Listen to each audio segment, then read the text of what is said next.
నమస్తే, welcome to our channel. నేను సిరి. ఏపీలో ప్రభుత్వం మారినా ఇంకా జగన్మోహన్ రెడ్డి హవా నడుస్తున్నట్టు అనిపిస్తుంది. ఎందుకంటే ఫోన్ ట్యాపింగ్ వ్యవహారం పైన ఎన్ని ఫిర్యాదులు అందినా కూడా ఇప్పటివరకు ఎలాంటి విచారణ జరిపించలేదు. సో ఎందుకు జరగలేదు ఏంటి? సో ఈ అంశాన్ని మనకి వివరించడానికి మనతో పాటు ఉన్నారు ప్రముఖ senior journalist, political analyst CS Rao garu. నమస్కారం సార్. నమస్తే సార్, ఇప్పుడు చూస్తుంటే ఏపీలో ప్రజలు ఎంత ఆశగా అంటే ఈసారి ఖచ్చితంగా ప్రభుత్వం మారాలి, మార్పు రావాలని చెప్పేసి చంద్రబాబు నాయుడు గారిని గెలిపించారు. కానీ ఇంకా కూడా జగన్మోహన్ రెడ్డి గారి హవా నడుస్తుందేమో అనిపిస్తుంది. వై? బికాస్ ఈ ఫోన్ ట్యాపింగ్ వ్యవహారం ఇక్కడ తెలంగాణలో చూసాం, తర్వాత ఆంధ్రాలో కూడా వినిపించింది, మా ఫోన్లు ట్యాప్ అవుతున్నాయి అని చెప్పేసి ఎంతమంది ఫిర్యాదు చేసినా కూడా ఇంతవరకు ఎందుకు విచారణ జరగలేదు? అంటే స్టిల్ ఇంకా ఫోన్ ట్యాపింగ్ జరుగుతుందన్నట్టేనా? అంటే తాడేపల్లి ప్యాలెస్ కేంద్రంగా చేసుకొని జగన్మోహన్ రెడ్డి గారు ఇంకా ఫోన్ ట్యాపింగ్ చేస్తున్నారా? ఇప్పుడు ఒకటి ఏంటంటే ఆ ఫోన్ ట్యాపింగ్ జరుగుతుంది అని చెప్పేసి మనం అనటం కాదు. చంద్రబాబు నాయుడు అరెస్ట్ అయినప్పుడు రాజమండ్రి సెంట్రల్ జైల్లో 53 రోజులు ఉన్నప్పుడు ఆయన తరఫున అడ్వకేట్గా ఢిల్లీ నుంచి వచ్చినటువంటి లూత్రా వ్యక్తం చేసినటువంటి అనుమానం ఏంటి? ఆ రోజున ఆయన రిమాండ్కి పంపించినప్పుడు, రిమాండ్ వేసినప్పుడు చంద్రబాబు నాయుడుకి అక్కడ ఉండేటువంటి పోలీస్ ఆఫీసర్ మొత్తం కాల్ డేటా మొత్తం కావాలని చెప్పి జడ్జి దగ్గరే ఆయన కోరాడు.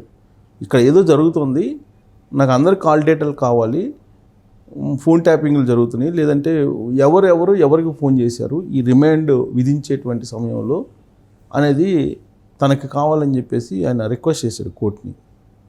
కాల్ డేటా మొత్తాన్ని ఎవరి దగ్గర ఫోన్లు వాడారో ఆడ విజయవాడ కమిషనర్ది కానీ, తర్వాత ఇంటెలిజెన్స్ చీఫ్ ఆయన పిఎస్ఆర్ ఆంజనేయులది కానీ, అరెస్ట్ చేసి తీసుకొచ్చినటువంటి ఏపీసీఐడి చీఫ్ సంజయ్ది కానీ, ఈ అందరిది నాకు కాల్ డేటా కావాలి, కాల్ డేటా పెడితే అసలు విషయాలు బయటకు వస్తాయని చెప్పి లూత్రాని చెప్పాడు. లూత్రా అంటే ఒక పాపులర్ ఆయన అడ్వకేట్, ఎక్స్పర్ట్ లూత్రా. సో లూత్రాని అనుమానం వ్యక్తం చేశారంటే ఆ రోజున ఫోన్ ట్యాపింగ్లు జరుగుతున్నట్ట జరగనట్ట? ఫోన్ ట్యాపింగ్లు జరుగుతున్నాయి అని చెప్పేసి వైఎస్ఆర్ కాంగ్రెస్ పార్టీ వాళ్ళే చాలామంది నాకు ఫోన్ చేసి చెప్పిన సందర్భం ఉంది. కొంతమంది వాళ్ళ పేర్లు రివీల్ చేయలేం, కానీ మనం ప్రభుత్వం పడిపోయిన తర్వాత, ప్రభుత్వం ఇప్పుడు ఆల్రెడీ 11 మంది వాళ్ళు పరిమితం అయిన తర్వాత వైఎస్ఆర్ కాంగ్రెస్ పార్టీ నుంచి ఎన్నికల ముందు బయటకు వచ్చినటువంటి వాళ్ళే చెబుతున్నారు. ఇప్పుడు ఇక్బాల్ ఉన్నారు, మాజీ ఎమ్మెల్సీ, ఆయన వైఎస్ఆర్ కాంగ్రెస్ పార్టీలో ఉన్నారు, ఆయన ఆ పార్టీ నుంచి బయటకు వచ్చారు. మొన్న నేను చేసినటువంటి ఇంటర్వ్యూలోనే ఆయన ఏం చెప్పారు క్లియర్గా, ఫోన్ ట్యాపింగ్ జరుగుతున్నాయి, అందుకే మేము ఫోన్లు అసలు ఒకరికొకరు మాట్లాడుకోవడానికి కూడా భయపడిపోయే వాళ్ళమే, అందరి ఫోన్లు ట్యాప్ చేస్తున్నారు అనే ఆ విషయం ఆయనే చెప్పాడు. ఆయన ఐపీఎస్ ఇక్బాల్ ఐపీఎస్ ఆయనే చెప్పాడు. అందుకే మేము జగన్మోహన్ రెడ్డి ముఖ్యమంత్రిగా ఉన్నప్పుడు ఫోన్లు మాట్లాడుకునే వాళ్ళం కాదు, అందరి ఫోన్లు ట్యాపింగ్లో ఉన్నాయి. తర్వాత ప్రభుత్వంలో ఉన్నటువంటి వాళ్ళు, నామినేటెడ్ పోస్టులను అనుభవిస్తున్నటువంటి వాళ్ళు, అప్పట్లో నాకు ఒక 2-3 ఫ్రెండ్స్ ఉన్నారు. వాళ్ళు నేను ఎప్పుడైనా మామూలు కాల్ చేస్తే మామూలు కాల్ వద్దు, వాట్సాప్ కాల్ చేయని చెప్పేవాళ్ళు. ఏమైంది అని అంటే ఫోన్లన్నీ ట్యాప్లో ఉన్నాయి అని చెప్పేవాళ్ళు. అంటే ఫోన్ ట్యాపింగ్ అనేది జరిగింది ఆంధ్రప్రదేశ్లో అనడానికి ఇలాంటి ఉదాహరణలు అనేకం ఉన్నాయి. ఫోన్ ట్యాపులు చేశారని అంటే ఎవరెవరు చేస్తారు? వాళ్ళు ఖచ్చితంగా ప్రతిపక్షంలో ఉండేటువంటి లీడర్స్ చేస్తారు. ఆ రోజున చంద్రబాబు నాయుడుతో, లోకేష్తో, లేదా ఇతరతర అనేక మంది ఫోన్ ట్యాపులు చేసి ఉంటారు. ఎక్కడ దగ్గర ఎందుకు? మాకు సంబంధించినటువంటి దగ్గర రిలేటివ్, మా ఫ్యామిలీ మెంబరు ఒక పేపర్లో కీ పొజిషన్లో ఉన్నాడు.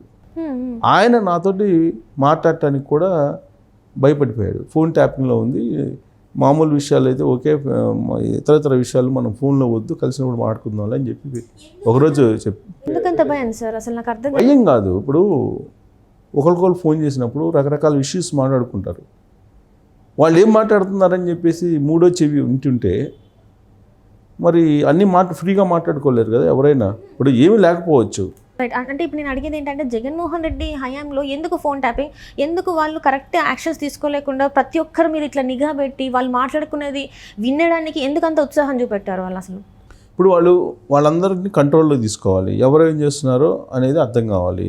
తర్వాత ఒకనొక సమయంలో దాదాపు 40 మంది ఎమ్మెల్యేలు జగన్మోహన్ రెడ్డికి వ్యతిరేకంగా పనిచేస్తున్నారు అనేటువంటి ఒక అభిప్రాయం అప్పట్లో బయటకు వచ్చింది. కొంతమంది అసలు బయటకు వచ్చేసి జగన్మోహన్ రెడ్డిని విమర్శలు కూడా చేశారు సొంత పార్టీలో వాళ్ళు. అవును సార్. రఘురామకృష్ణరాజు ఉన్నారు, మొదటి నుంచి విమర్శిస్తున్నారు, అది వేరే. అలా కాకుండా అనేక మంది ఎమ్మెల్యేలు కూడా బయటకు వచ్చి జగన్మోహన్ రెడ్డి అక్కడ తాడేపల్లిలో ఏం చేస్తున్నాడు ఇలాంటి అంశాల్లో కూడా అనేక సందర్భాల్లో మాట్లాడుకొని ప్లస్ ఆయన పరిపాలన మీద కూడా డైరెక్ట్గా విమర్శించినటువంటి వాళ్ళు కూడా ఉన్నారు. ఇక నా బయటికి రానికుండా విమర్శించి అసహనంగా ఉండేటువంటి వాళ్ళు ఎంతమంది ఉంటారు? విమర్శించకుండా లేదో భయపడిపోయో లేకపోతే ఇతరతరనో మొహమాటంతో లేదంటే ఇప్పుడు ఎందుకు ప్రభుత్వంలో చాలా స్ట్రాంగ్ ఉంది కదా ఇప్పుడు ఎందుకు మాట్లాడుకోవడం ఉపయోగం ఏంటి అని చెప్పేసి చాలామంది లోపలే ఉడికిపోయారు. సో వాళ్ళందరూ ఇప్పుడు చెప్తున్నారు మేము ఫోన్ ట్యాప్లు చేస్తున్నాం అందుకే ఒకరికొకరు మాట్లాడుకున్నటువంటి పని కదా. 2014లో అధికారంలోకి వచ్చిన తర్వాత 2015 నుంచి అదే పనిలో ఉన్నాడు ఆయన. 2015 నుంచి అదే పనిలో ఉండి ఓటుకు నోటు కేసు అన్నాడు. ఆ తర్వాత ఫోన్ ట్యాపింగ్లు అనేక మంది చేశారు. ఇప్పుడు ఆ ఫోన్ ట్యాపింగ్ కేసులో ఇరుక్కున్నారు. ఆ విచారణ ఫైనల్ స్టేజ్కి వచ్చింది. అంటే ఈయన ఇచ్చినటువంటి సలహా మేరకే అక్కడ కూడా ఆయన చేసి ఉంటాడు. సరే ఎంత చేయడానికి ఎక్కడి నుంచి రావాలి పరికరాలు అంటే ఇజ్రాయెల్ నుంచి రావాలి. సో ఇజ్రాయెల్ నుంచి కొన్ని పరికరాలను తీసుకొచ్చి ఆయన తాడేపల్లిలోనే పెట్టి ఆపరేట్ చేశారు అనేది ఒకటి. ఆయన సొంత మీడియా ఏదైతే ఉందో ఆయన సొంత మీడియా ఆఫీసుల్లో పెట్టి కొన్ని జిల్లాల్లో కూడా ఆపరేట్ చేశారు అనేది వాళ్ళ మీద ఉన్నటువంటి మొదటి నుంచి వినిపిస్తున్నటువంటి ఆరోపణలు. ఇప్పుడు తాడేపల్లికి అలాగే ఉండవల్లికి ఎంత దూరం ఉంటుంది? మహా అయితే 4-5 కిలోమీటర్లు ఉంటుంది, అంతకన్నా ఎక్కువ ఉంటుంది. ఇప్పుడు ఈ ఆపరేటర్స్ కూడా ఎన్ని కిలోమీటర్లు లోపల ఫోన్లు ట్యాప్ చేసే కావాలనేది కెపాసిటీ ఉంటుంది. ఆ కెపాసిటీని బట్టి ఆపరేటర్స్ని తీసుకొస్తారు. అంటే నీకు 1 కిలోమీటర్ దూరంలో ఉండే ఫోన్ ట్యాప్ చేయాలా లేదంటే 2 కిలోమీటర్ల దూరం 3 కిలోమీటర్ల దూరంలో ఉండేటువంటి ఫోన్లు ట్యాప్ చేయాలా అనేది. ఇప్పుడు చంద్రబాబు నాయుడు ఇంటి దగ్గర ఆ పరికరాలను పెట్టి ఉండరు అని చెప్పి ఎలా అనుకోవాలి అసలు? లేదు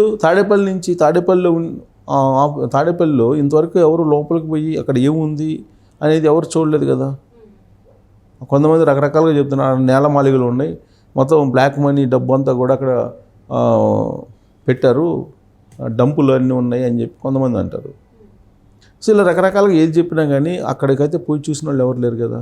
అక్కడ మరి ఇజ్రాయెల్ పరికరాలు ఫోన్ ట్యాపింగ్ పెట్టున్నారా లేకపోతే డబ్బులు డంప్ చేసి డంప్స్ ఉన్నాయా, నేలమాళిగల్లో ఏమున్నాయో మనకు తెలియదు. సరే నేలమాళిగలు ఏమన్నా పెట్టుకుని తర్వాత సంగతి. 7 లక్షల కోట్ల రూపాయలు 2019 నుంచి 2024 ఎన్నికల ముందు వరకు ఆయన దోచుకున్నాడు అనేది రకరకాల విమర్శలు ఆయన మీద ఆరోపణలు వస్తున్నాయి.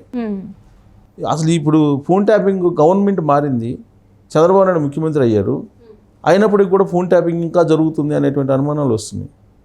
ఎక్కడి నుంచి చేస్తున్నారంటే జగన్మోహన్ రెడ్డి బ్యాచ్ కొంతమంది ఉన్నారు, ఆ జగన్మోహన్ రెడ్డి బ్యాచ్ అక్కడక్కడ కొన్ని ఆపరేటర్స్ని పెట్టి ఫోన్ ట్యాపింగ్ చేస్తున్నారు అనేటువంటిది ఇప్పుడు తాజాగా వినిపిస్తుంది. ఫోన్ ట్యాపింగ్లకు సంబంధించి ఆరోపణలు వచ్చినప్పుడు ఇమీడియట్గా దాన్ని ఎంక్వైరీ చేయాల్సిన బాధ్యత ప్రభుత్వం మీద ఉంది కదా. ఇప్పుడు తెలంగాణలో కొత్త ప్రభుత్వం వచ్చింది, కొత్త ప్రభుత్వం వచ్చి రాగానే ఫోన్ ట్యాపింగ్లు ఎక్కడ చేశారు ఎవరు చేశారు అనేది ఆల్రెడీ ఎంక్వైరీ చేసేసి కొంతమంది ఆఫీసర్స్ని తీసుకెళ్ళి అరెస్ట్ చేసి విచారణ చేస్తున్నారు కదా. ఆంధ్రప్రదేశ్ ప్రభుత్వం ఎందుకు చేయట్లేదు? మరి ఆంధ్రప్రదేశ్ ప్రభుత్వం చేయకపోక ఇప్పుడు ప్రభుత్వాన్నిలో నుంచి అధికారం కోల్పోయిన తర్వాత కూడా కొంతమంది పోలీస్ ఆఫీసర్స్ తెలుగుదేశం పార్టీ వాళ్ళ ఫోన్లో ట్యాప్ చేసేసి వాళ్ళు మా చంద్రబాబు నాయుడు లేదంటే లోకేష్ ఇలాంటి వాళ్ళ మాటలు కూడా వింటున్నారు అనేటువంటి ఇప్పుడు టాక్ కూడా ఇప్పుడు ఆంధ్రప్రదేశ్లో వస్తుంది ప్రభుత్వం మారినప్పటికి కూడా. దానికి కారణం ఏంటంటే జగన్మోహన్ రెడ్డికి సంబంధించినటువంటి టీమ్స్ ఏదైతే ఉన్నాయో స్లీపర్ సెల్స్ కానీ లేదా పోలీసుల్లో ఉండేటువంటి వాళ్ళు కోఆపరేట్ చేస్తున్నారు అనేది ఇప్పటికి కూడా ఉంది. ఇప్పుడు కానిస్టేబుల్ కాదు, హోంగార్డ్ దగ్గర నుంచి ఎస్పీఎల్ దాకా ఆయనకి ఒక పెద్ద నెట్వర్క్ ఉంది, ఆ నెట్వర్క్ని ఏర్పాటు చేస్తున్నాడు. వాళ్ళ ద్వారా ఈయన ఇంకా రివర్స్లో ఫోన్ ట్యాప్ చేస్తున్నారు. ఇప్పటికి కూడా ఫోన్ ట్యాప్ అధికారం పోయిన తర్వాత జనరల్గా అన్ని సర్దేసుకుంటారు. ఇప్పుడు ఇక్కడ అధికారం పోయిన తర్వాత ఇక్కడ ఏం చేశారు, అవన్నీ తీసుకు కాలువలో పడేశారు, ఎక్కడ పడేశారు. ఇప్పుడు మరి అక్కడ ఆపరేటర్స్ ఇంకా ఉన్నాయి అని అంటున్నారు. పక్కనే కదా కృష్ణా నది, దాంట్లో వేసినా ఆశ్చర్యపోవసం లేదు. బట్ ఇంకా ఉన్నాయి కొన్ని పరికరాలు ఉన్నాయి. తాడేపల్లి లోపలికి వెళ్ళి తాడేపల్లి ప్యాలెస్ని చెక్ చేస్తే తప్ప అసలు అక్కడ ఏమున్నాయి ఏంటి అనేది తెలిసే అవకాశం లేదు అని చెప్పి అంటున్నారు. కాబట్టి ఫోన్ ట్యాపింగ్ మీద విచారణ చేయాలి అన్నట్టు ఆలోచన చంద్రబాబు నాయుడు ప్రభుత్వానికి రాకపోవడం అనేది ఆయన ప్రభుత్వానికి ఇబ్బంది. ఆయన ఉండవల్లిలో ఉంటున్నారు ఇప్పుడు హౌస్లో. ఉండవల్లి హౌస్ చుట్టూరు చెక్ చేసుకోకుండా ఫోన్ ట్యాపింగ్ జరుగుతున్నాయా లేదని చెక్ చేసుకోవాల్సిన అవసరం ఉంది కదా. చెక్ చేయకపోతే కనుక ఇప్పుడు ఇజ్రాయెల్ పరికరాలను అయితే కొనుగోలు చేసిన మాట వాస్తవం అని చెప్పి అప్పట్లో లోద్రానే అనుమానం వ్యక్తం చేశారు. ఆ ఇజ్రాయెల్ పరికరాలు ఇప్పుడు ఎక్కడ ఉన్నాయి, అసలు ఇజ్రాయెల్ నుంచి తీసుకొచ్చినాయి అనేది ముందు బయటకు రావాలి కదా. అవి ఎక్కడ పెట్టారు? ఇడుపులపాయలో పెట్టారా, లేకపోతే తాడేపల్లిలో పెట్టారా, లేదంటే బెంగళూరు ప్యాలెస్లో పెట్టొచ్చారు, ఎక్కడ పెట్టొచ్చారు అనేది తేలాలి కదా. ఇజ్రాయెల్ పరికరాలను తీసుకొచ్చారు అనేది సర్వత్రా వినిపిస్తుంది. దాని మీద ఎంక్వైరీ చేయకపోతే ఉల్టా ఫోన్ ట్యాపింగ్ చేసి ప్రభుత్వాన్ని చికాకులు పెట్టేటువంటి అవకాశం లేకపోలేదు. సో ఇప్పటికైనా చంద్రబాబు నాయుడు ప్రభుత్వం మేలుకోకపోతే కనుక అతి మంచితనానికి పోతే, ఆయన విశాల హృదయం ఉంది, క్షమించే గుణం ఉంది అనుకుందాం. కానీ ప్రత్యర్థిని తేలిక అంచనా వేస్తే ప్రమాదం ఆయనకి, ఆయన ప్రభుత్వానికి. Right thank you so much sir.